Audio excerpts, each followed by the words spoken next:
안녕하세요, 맨수입니다. 삼성전자에 대해서 한번 오늘 말씀드리고 싶고, 지금 공매도 이슈로 인해서 이 바쁜 와중에 저는 이 삼성전자를 한번 더 언급드리면서 이 시장에 코스피 시총 1위 대한민국 대표 IT 기업 삼성전자를 가지고 우리 공매도에 의한 조금 불안한 심리를 달래보고자 합니다. 그래서 오늘 5월 18일 화요일 삼성전자 공매도 두렵지 않다, 주린이라면 반도체 호황기를 주목하자, 주가 전망 10만원 삼성전자 목표가를 세우는 기존의 맨수드 전략을 그대로 유지하는 입장을 밝히면서 오늘 공매도 이슈와 삼성전자를 연관시켜서 한번 썰을 풀어보도록 하겠습니다. 삼성전자를 저는 이 성장성과 가치성에 주목하자라고 말씀드리고 싶습니다. 지금 현재 장세는 2020년도에는 성장주 중심 장세였다면 2021년은 가치주의 장세가 될 것이고 2022년도는 어떤 종목들의 장세가 될 것인가, 그것은 제가 추후에 영상으로 계속 보내드릴 거니까 구독과 좋아요 꼭 부탁드리고,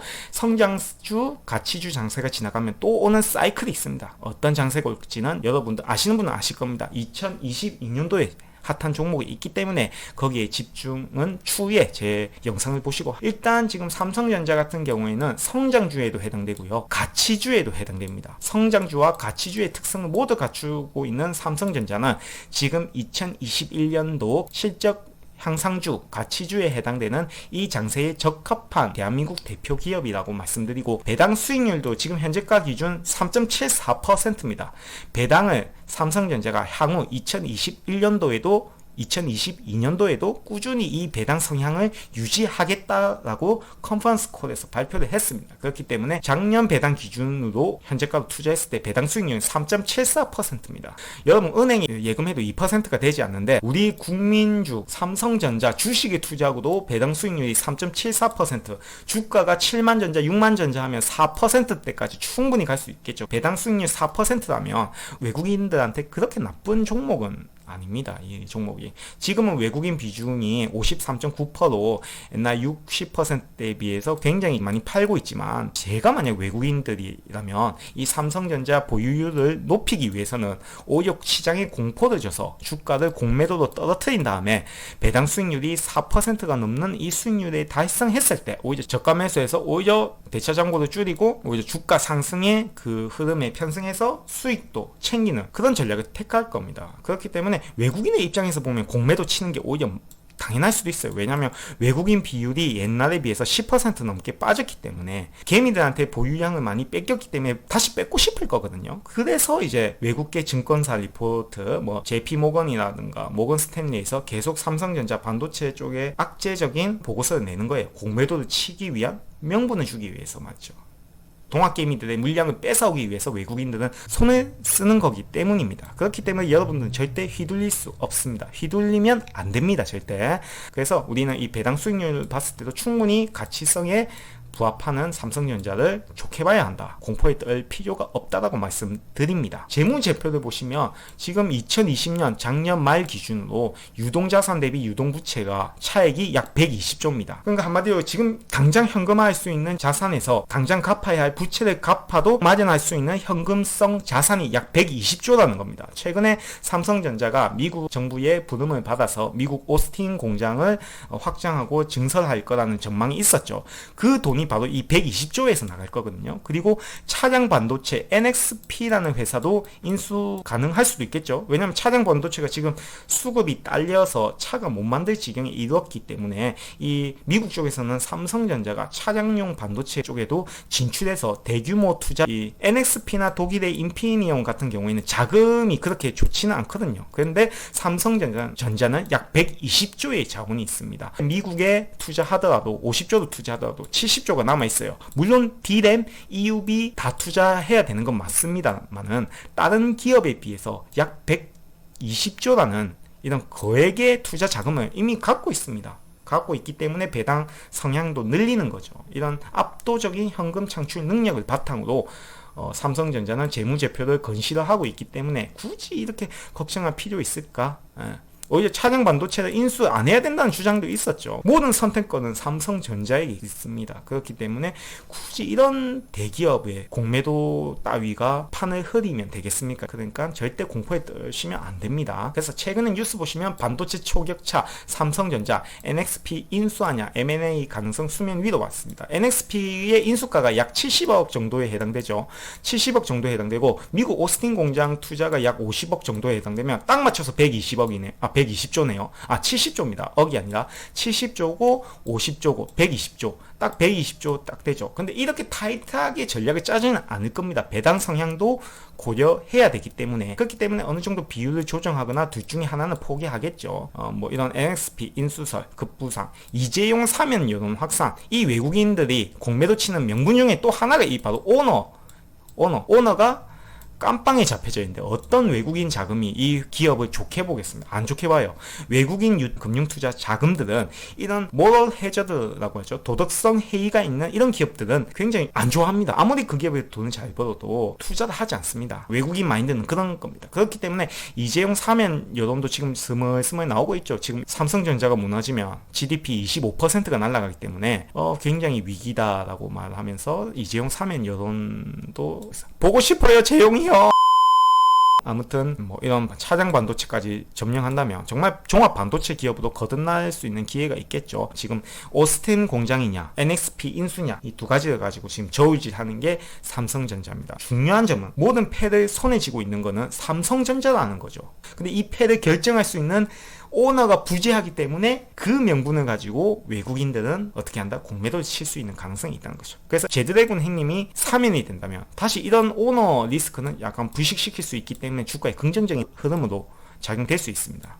그렇기 때문에 우리는 8.15 광복절이 아니라 이재용 오너의 광복을 기대하면서 삼성전자를 한번 쳐다볼 필요가 있겠죠. 삼성전자의 실적을 보겠습니다. 제가 아까 공매도 세력들이 군침을 흘리는 종목은 현재 주가 대비 실적이 꼬꾸라져 있는 이런 종목을 본다고 했죠. 그럼 삼성전자 가지고 계신 주주분들께 한번 묻겠습니다. 삼성전자 실적 어떤지 한번 보겠습니다. 지난 5월 초였나요? 삼성전자 1분기 실적이 나왔는데 1분기 실적 당기순이익이 7조 나왔습니다. 7조. 작년에 약 5조가 안 되는 금액에서 2조가 올랐어요. 당기순이익이. 그리고 향후 2분기, 3분기도 꾸준히 당기순이익 실적이 상향될 것이고 작년에도 우상향됐지만 올해는 2조, 3조 더 당기순이익이 분기마다 증가할 것 예상하고 있죠. 그리고 예상 실적 대비 5.3% 어닝 서프라이즈를 기록했죠. 그리고 전년 동기 대비 45.53%가 증가한 수치의 실적을 보여줬습니다. 작년부터 올해 초까지 코로나 영향으로 인해서 노트북, 핸드폰, 가전제품 등의 수요가 늘어남으로써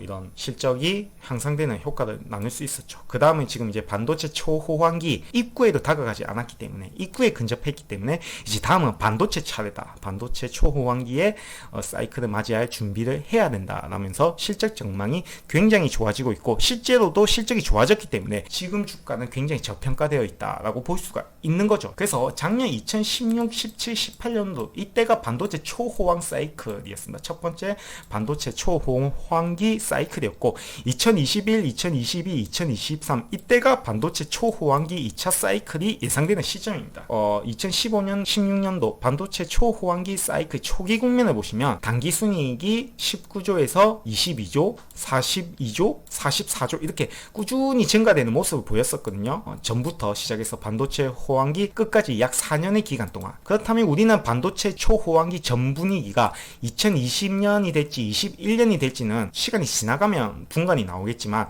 2022년도, 2023년도는 확실히 반도체 초호황기 사이클에 진입하는 모습을 보일 거란 말이에요. 왜냐하면 반도체의 교체 수기가 4, 5년이 해당됩니다. 물론 아마존이나 구글 같은 미국의 IT 기업들이 서버 D램을 미리 재고를 축적하고 있어도 그래도 이 교체 수요가 아직은 상당하기 때문에 그리고 또 이 데이터가 폭증하는 이 시기이기 때문에 D램 용량을 더 늘릴 수밖에 없거든요. 그렇기 때문에 이 교체할 때 대용량의 D램을 더 많이 필요로 하기 때문에 수요가 증가될 것이고 반도체 가격이 증가할 거라는 예상이 우세함에 따라서 큰 폭으로 매출이 달성할 것이다. 큰 수익은 크게 얻을 것이다. 그렇기 때문에 이 반도체 초호황 사이클 2019년도 2020년도는 반도체 영향이 조금 조정을 보이는, 반도체 사이클이 조정을 보이는 구간이었다면 다시 2021년도 2022년도부터는 반도체 초호황기가 들어설 거기 때문에 실적은 꾸준히 우상향하는 모습을 보일 것이다 라고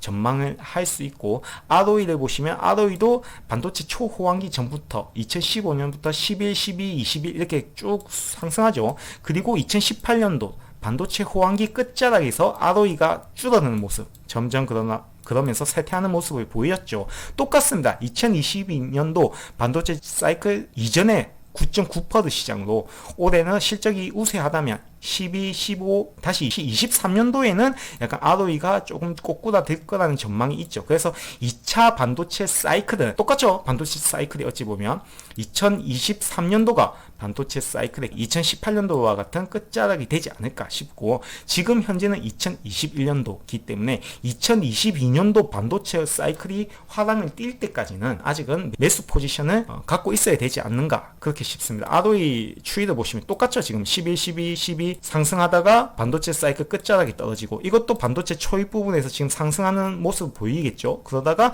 2023년도에 살짝 주춤하면서 반도체 사이클이 약간 주저앉는 그런 사이클을 보일 것이다. 그렇기 때문에 2022년도 2023년 초까지는 반도체 사이클이 굉장히 좋을 거기 때문에 적극적으로 투자하는 것도 나쁘지 않다라고 말씀드립니다. 그리고 PER도 꾸준히 낮아지고 있죠. 왜냐하면 실적이 꾸준히 상승할 것으로 전망하기 때문에 PER도 현재가 기준 15%밖에 되지 않습니다. 그렇기 때문에 작년에 21.09%였거든요. 그렇기 때문에 PER도 굉장히 저평가되어 있고 미래의 실적도 상승할 거기 때문에 지금 현재의 PER은 굉장히 매력적인 구간이라고 생각하고, 오히려 떨어질 때마다 줍줍하는 전략을 세우는 게 유효해 보입니다. 그래서 최근에 삼성전자 주가가 이번 주에, 저번 주 말부터 그랬죠. 5월 12, 13, 14일부터 계속 꼬꾸라졌는데, 그게 바로 대만 TSMC가 이 4월 매출이 굉장히 부족했기 때문에 대만 TSMC가 한국의 삼성전자 같은 종목이거든요. 그렇기 때문에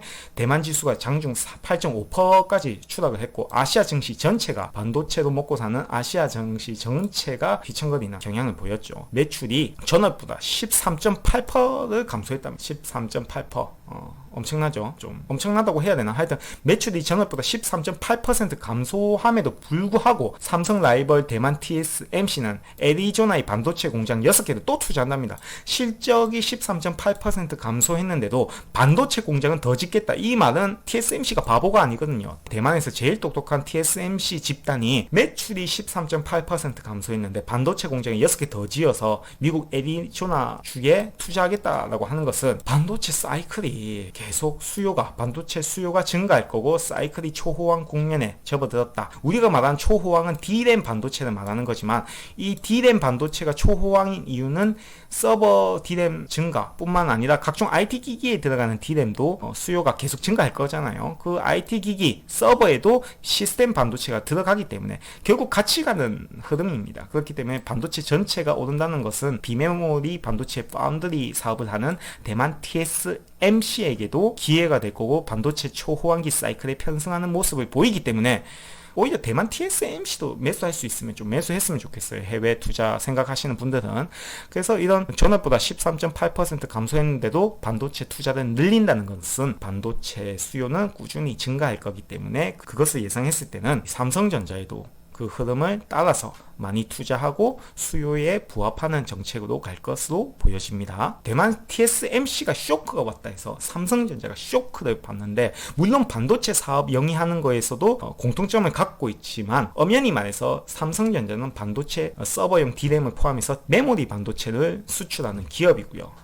TSMC는 비메모리 파운드리 업체입니다. 파운드리라는 영역에서도 삼성전자와 겹쳐지지만, 대만 TSMC의 80%가 넘는 매출이 비메모리 파운드리 업이라면 삼성전자는 골고루 하고 있죠. D램과 파운드리, 반도체 쪽이 부족하면 가전제품에서도 계속 이렇게 실적이 향상될 수 있거든요. 그래서 1분기 실적이 상승했던 게, D램과 파운드리가 약간 부진한 면은 없지 않아 있었지만 핸드폰과 가전사업, 그리고 통신장비 이런 쪽이 굉장히 선방한 성장한 모습을 보였기 때문에, 그렇기 때문에 삼성전자 실적이 좋았거든요. 그래서 대만 TSMC가 쇼크 먹었다 해서 삼성전자 같이 쇼크 먹이는, 그냥 외국인들이 억지로 명분을 만들기 위한 그런 명분 싸움에 휩쓸린 꼴밖에 되지 않거든요. 그렇기 때문에 대만 TSMC와 삼성전자를 100% 먹는다는 것은 조금 억지 주장이 아닌가 싶습니다. 그리고 삼성전자는 갤럭시 북 프로 IT 노트북도 팔고 핸드폰도 팔죠. 그리고 반도체도 팔고 있습니다. 반도체도 시장 규모 600조 원까지 확대가 전망될 반도체 초호황 사이클에 진입한 이 반도체도 팔고 있고, IT 기기도 팔고 있고, 가전제품도 팔고 있죠. 유럽에서 소비자 평가 1위 하고 있는 삼성전자 냉장고를 비롯한 TV, 가전제품, 비스포크, 국내에서도 지금 굉장히 잘 팔리고 있죠. 예뻐요. 굉장히 예뻐요. 비스포크도 지금 국내에서 화랑을 띠고 있고, 그리고 5 장비, 이쪽이 또 반도체 못지않게 앞으로 미래 성장이 전망되는 기업인데, 이 5G 장비 쪽에서는 화웨이가 조금 부진한 영향을 타고 업계 세계 3위를 노리고 있는 상황입니다. 그렇기 때문에 5 장비 쪽에서도 지금 영업을 활발히 하면서 유럽에서도 존재감이 커지고 있다. 여러 가지 하고 있습니다. 이런 종합 IT 기기 반도체 사업 부분을 영위하고 있는 이 삼성전자 정말 자랑스럽지 않습니까? 대만의 TSMC 때문에 삼성전자가 저평가받고 공매도에 영향을 받는다는 것은 어불성설이고 억지 주장입니다. 오히려 외국인들이 더 공매도 쳐서 싼 값에 삼성전자를 매수하기 위한 오히려 잔계, 안 좋은 전략이죠. 그렇기 때문에 삼성전자 주주 여러분들은 이런 거에 휘둘리면 안 됩니다. 삼성전자 주인은 우리 대한민국 국민입니다. 끝까지 버티셔야 되고, 오히려 저가에 매수해서, 물론 외국인들도 어느 정도 들어와주면 좋긴 하지만 굳이 외국인들한테 물량을 떠넘길 필요가 있을까 싶습니다. 그래서 저는 삼성전자를 꾸준히 지켜보고 오히려 저가 매수할 수 있는 기회를 삼자라고 말씀드리는 바이며, 지금 가지고 계신 분들 혹은 신규 투자를 생각하시는 분들을 위해서 수급적인 면에서 이제 실제 어떻게 거래를 해야 될지 한번 살펴보도록 하죠. 그래서 수급을 보시면 역시 외국인들은 공매도를 치고 꾸준히 빠져나가고 있는 모습. 그래서 이 외국인 수급이 안 들어오기 때문에 솔직히 10만 전자로 가기는 조금 무리가 있습니다. 어느 정도 저가를 적정하게 조정을 받고 외국인과 투신 이런 기관 쪽이 같이 합류해서 올려준다면 10만 전자로 갈 수 있을 겁니다. 우리는 이 삼성전자의 호재가 넘쳐나고 반도체 슈퍼 사이클이 본격적으로 진입할 때까지 그냥 홀딩 하시고, 억지로 물량을 늘리는 것도 조금 걱정이 된다면 오히려 그냥 가만히 놔두세요. 가지고 계신 분들은 놔두면 됩니다. 팔지도 말고 사지도 말고 놔두시면 되고, 일단 외국인들이 들어오는지만 보고 추매를 하든지 그렇게 결정하시는 게 나을 것 같습니다. 그래서 외국인들이 계속 매도하는 이 구간은 지금 현재로서는 조금 단기 조정이 불가피해 보인다라고 볼 수 있겠죠. 그리고 월봉 차트를 보겠습니다. 제가 지난 삼성전자에 대한 마지막 방송은 2월 8일이었습니다. 2월 8일날 방송했을 때 월봉에서는 74,200원 5월봉선이 지지되는지 10월봉선이 지지되는지 확인해보고 내려올 때마다 줍줍하자라고 방송드렸고, 지난 방송 시점이 이쪽이었습니다. 그때는 5월봉선이 좀 낮았거든요. 근데 이제 5월봉선이 높아졌죠. 그래서 5월 봉선이 조금 높아졌는데 그 사이에 방송을 제가 못해서 5월 봉선을 일단 봤더니 5월 봉선이 이탈하면서 이번 달 5월 달부터 4월 말부터 이탈을 하면서 약간 지지폭이 커지는 모습이 나올 수 있습니다. 그래서 5월 봉이 이탈하는 순간부터 분할 매도 혹은 그냥 홀딩을 하셨어야 됐고요. 분할 매도 하셨다면 오히려 지금 저가 매수 기회를 삼을 수도 있었겠죠. 그래서 저는 이 5월선이 이탈했기 때문에 조금 하단선을 조금 낮게 잡고, 하단선을 이쪽 추세선에 선을 꺼놨어요. 이 하단선을 75,000원으로 잡고요. 75,000원이 이탈한 다음에 이쪽 하단선, 제가 끌어놓은 추세선 이쪽 하단선 68,000원까지 아래 밴디지를 좀 넓혀서 분할 매수하는 전략으로 가도록 하겠습니다. 물론 10월 봉선을 지지하고 올라간다면 또 더할 나위 없이 좋겠죠. 단기폭이 하락폭이 크진 않으니까 말이죠. 75,000원 10월 봉선 68,000원까지 줍줍하는 전략으로, 안 오면 말고, 안 오면 홀딩하고 계속 추매할 준비를 하도록 하겠습니다. 주봉상에서는 지난 방송 때 20주선 지지하는지 7만원 이탈을 한다면 분할 매수, 아래 밴디지를 저는 저번 2월달부터 약간 조정이 올 거라고 생각해서 아래 밴디지를 굉장히 넓게 잡았어요. 아래쪽 하락폭을 좀 넓게 잡았거든요. 그리고 상단선은 86,400원을 돌파하는지 확인하자고 말씀드렸지만, 방송할 시점 때 약간 좀 86,400원을 찍고 내려왔다면 이때 부분 매도를 하고 약간 평단가를 낮추는 기회로 삼을 수 있었겠지만 한 두 달 정도 있다가 86,200원을 딱 찍고 내려왔어요. 그래서 86,400원까지는 올라가지 않은 거 200원 차이가 조금 아쉽긴 하네요. 자, 일단 20주선을 제가 이탈하는지 한번 보자고 했는데 20주선을 이탈했죠. 또 86,200원을 찍고 20주선을 이탈했기 때문에 저는 주봉상에서도 약간 조금 하단선을 밑으로 길게 잡고 68,000원까지 내려올 거라고 예상을 하고 줍줍할 준비를 하도록 하겠습니다. 충분히 떨어질 수 있는 명분도 있고요. 공매도라는 명분. 그리고 이 68,000원까지 온다면 좀 대량으로 매수하는 전략. 6만전자 온다면 물론 7만전자 5일봉상에서도 7만전자를 기다리고 있겠습니다만은 그 선이 깨지면 68,000원도 한번 기대해보죠. 그 이 68,000원이란 가격은 월봉상에서도 75,000원을 이탈했을 때의 그 아래선에 해당하는 선이기 때문에 68,000원 조금 더 비중을 실어서 큰 폭으로 매수하도록 하겠습니다. 자, 그래서 일봉을 또 보면 일봉은 제가 5일선을 항상 중요시 보고 5일선을 지지하는지 확인하자 했고 78,400원도 지지하는지 확인하고 단기 고점은 만약 상승한다면 95,000원까지도 돌파하는지 보자 라고 말씀드렸고 저번 방송했던 시점이 일봉상에서 여기입니다. 그래서 95,000원까지는 솔직히 턱이 없었지만 5일선을 이탈하는 순간 여기가 매도 포인트였죠. 5일선을 이탈하는 순간 이미 힘이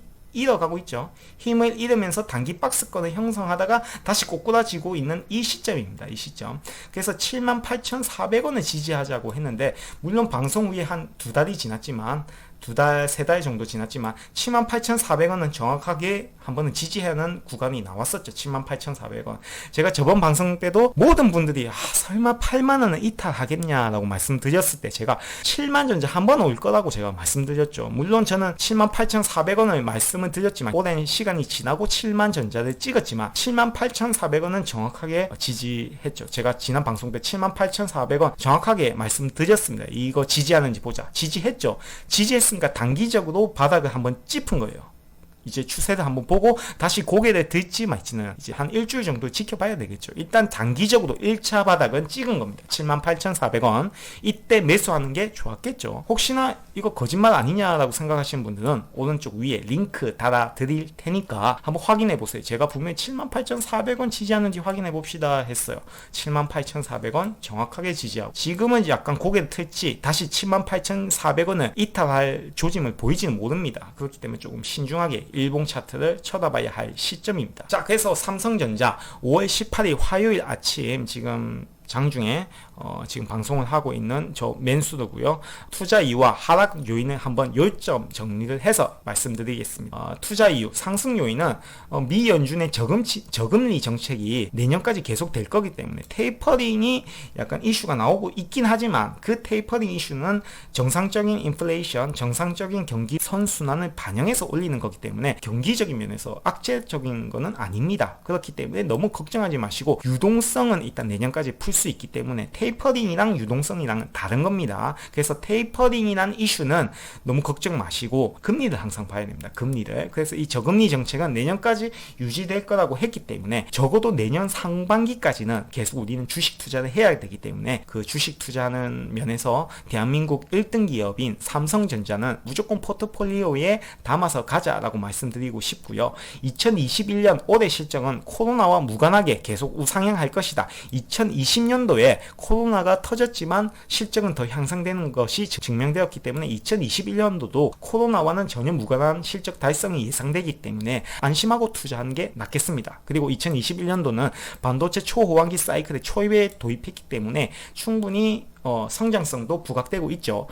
그리고 오너리스크 악재, 삼성 이재용 부회장이 몇 년을 받을까 그런 걱정으로 많이 불안감이 지속됐었지만 재판이 확정이 됐으면 2년 뭐 몇 개월 실제적으로는 1년 몇 개월 살다가 온다고 해요. 제드래곤 형이. 그래서 어찌 보면 언젠가는 지금 오너가 돌아올 거기 때문에 이런 악재가 약간 단기적으로 해소됐다고도 보는 시각도 있긴 있습니다. 그리고 파운드리 사업이 일단은 수주, 엔비디아, 인텔발 파운드리 사업이 계속 유지되고 있기 때문에 수주가 되고 있기 때문에 우리는 파운드리의 그 성장성을 보고 투자해야 되지 않을까 싶습니다. 그리고 차량용 반도체, 시스템 반도체 파운드리 수요도 계속 증가되고 있고요. 그리고 애플이 핸드폰이 계속 판매량이 증가된다면 납품하는 삼성 디스플레이도 수혜가 가겠죠. 미국 경기가 좋아진다면 애플 핸드폰 사는 사람들 많이 증가하겠죠. 애플 실적도 꾸준히 증가할 거기 때문에 그 상승분을 삼성 디스플레이가 고스란히 받을 거기 때문에 디스플레이를 자회사로 두고 있는 삼성전자에게도 호재가 되지 않겠냐 싶고요. 그리고 안정적인 캐시플로우를 바탕으로 3년간 연 9.8조 배당, 꾸준한 지금의 배당 성향을 앞으로 꾸준히 더 3년간 유지하겠다라고 컨퍼런스 콜에서 말을 했었죠. 그렇기 때문에 주주가치 제고를 위한 배당 수혜에도 긍정적인 흐름이 예상됩니다. 또 하락 요인도 있죠. 하락 요인은 환율 리스크. 환율이 지금 계속 바닥을 기고 있기 때문에 어찌 보면 환율이 바닥을 찍었다는 분석도 있기 때문에 이제 오를 일만 남았다라는 견해도 있지만 어떻게든 일단 환율이 1,100원대 정도 아래로 머문다는 것은 환율 리스크가 있기 때문에 이런 거는 수출 기업의 악재죠. 대표적인 수출 기업인 삼성전자에게는 좀 악재로 반영할 수 있고 환율이 이제 크게 떨어질지 아닐지 한번 체크해보는 것도 중요하다고 생각합니다. 그리고 세계 경제가 코로나 때문에 WB 발생 시 외국인 수급의 악재가 발생할 수 있지만 지금은 이제 코로나가 미국 쪽에서는 조금 이제 백신율이 높아짐에 따라서 사망률이 조금 줄어드는 모습이 보이고 있어서 이런 더블딥도 한 올해 한번 말까지 한번 지켜보는 게 유효해 보입니다. 그리고 미중 무역 전쟁으로 중국향 수출에 악재가 끼치지 않을까 영향이 있습니다. 미중이 지금 패권 다툼으로 지금 반도체 수급에 어디 쪽에 힘을 실리느냐, 지금 미국과 중국이 지금 싸우고 있잖아요. 중국은 한국 보고 우리에게 반도체 수출 많이 해라, 미국은 중국한테 수출하지 마라. 고래등 싸움에 새우등이 터지는 경우도 지금 삼성전자도 난처한 입장을 보이고 있죠. 이런 정치적인 이슈가 삼성전자에 조금 발목을 잡을 가능성도 큽니다. 그리고 아까 오너 리스크 악재가 어떻게 보면 좋은 긍정적인 흐름으로 갈 수 있지만 오히려 외국인 투자자 입장에서 봤을 때는 오너가 깜빵에 갇혀져 있는 이 상황이 오히려 악재로 수급도 안 좋게 보일 거고, 지금 공장 투자와 공격적인 M&A가 중요한 이 시점에 오너의 도장 사인이 있어야 되는데 깜빵 가서 사인을 받는 이런 어이가 없는 이런 경우가 지금 계속 유지되고 있기 때문에 이것이 아무래도 외국인 수급에 악재적인 영향을 받을 것 같습니다. 그리고 보험업법 개정, 민주당 쪽에서 발의한 보험업법 개정안이 국회를 통과하면 삼성생명과 화재의 물량이 대량으로 시장에 쏟아지면 당연히 주가는 유통 물량이 많아지기 때문에 하락하겠죠. 그런 악재가 또 있습니다. 이거 둘 다 진짜 지금 이 정부 들어서 지금 정부의 영향이 큰 거죠. 그래서 이 정부의 역할이 참 중요하다는 말이 지금 새삼 요새 조금 생각이 듭니다. 저는 정치적으로는 중도지만 기업 오너의 활동에 반하는 정치 성향은 조금 별로 안 좋다고 생각합니다. 갤럭시 폰 시리즈의 점유율 향상이 또 계속 유지되는가, 이런 악재 리스크 요인이 있습니다. 그래서 우리는 투자 이유와 하락 요인, 리스크 특히 잘 관찰하면서 이런 리스크가 해소되는지 확인하면서 이제 투자 비중을 조금씩 늘리는 전략으로 가는 게 유효해 보입니다. 그래서 우리의 투자 전략은 이제는 10만 전자를 계속 목표가를 바라봐야 됩니다. 작년은 이제 8만 전자, 7만 전자가 적당한 가격이었다면 올해부터는 이제 10만 전자 무조건 뚫어야 할 장세죠. 실적 장세이기 때문에. 그래서 월봉상 7만 5천원, 6만 8천원이 지지하는지 확인하고 분할 매수해도 되고, 떨어지면 또 추후에 이제 밑에 아래 밴디지 조금 더 낮게 낮춰서 분할 매수할 준비를 하면 됩니다. 그래서 75,000원의 매수를 걸어놓고, 저 같은 경우에는 75,000원의 매수를 걸어놓고 68,000원에 더 많은 양을 또 걸어놓고 이렇게 분할 매수 진행하도록 하겠습니다. 일봉상에서는 단기적으로 79,200원을 지지하는지 한번 확인해 보시고, 만약 82,400원을 돌파한다면 87,900원을 돌파할 거고, 이 가격을 돌파한다면 다시 또 93,000원까지 돌파할 가능성이 있습니다. 순차적으로 추세가 있기 때문에 이렇게 N자형 파동으로 이렇게 각각 목표가를 돌파하는지 한번 확인해 보시고 전략을 취하시는 게 좋아 보입니다. 자, 그래서 2021년도 실적 전망치를 반영한 1차 목표가는 PER 비율을 19.2로 잡았을 때는 98,900원에 해당되고요. 2차 목표가에 좀 더 무게를 두고 싶은데, 왜냐하면 10만 전자를 돌파할 걸로 예상되기 때문에 PER, 목표치 PER은 20.8 PER로 107,000원의 가격이 적당한 가격으로 보입니다. 여러분 이렇게 한번 참고해 주시고 성투하는 계기가 되었으면 좋겠습니다. 삼성전자 주주 여러분들, 절대 여러분들은 혼자가 아닙니다. 우리 500만 삼성전자 주주분들 절대 공매도에 쪼실 필요 없습니다. 그냥 조밥입니다. 조밥. 공매도는 조밥입니다. 절대 쫄지 마시고 끝까지 홀딩, 오히려 역발상의 기회를 삼는 그런 지혜를 가졌으면 합니다. 감사합니다.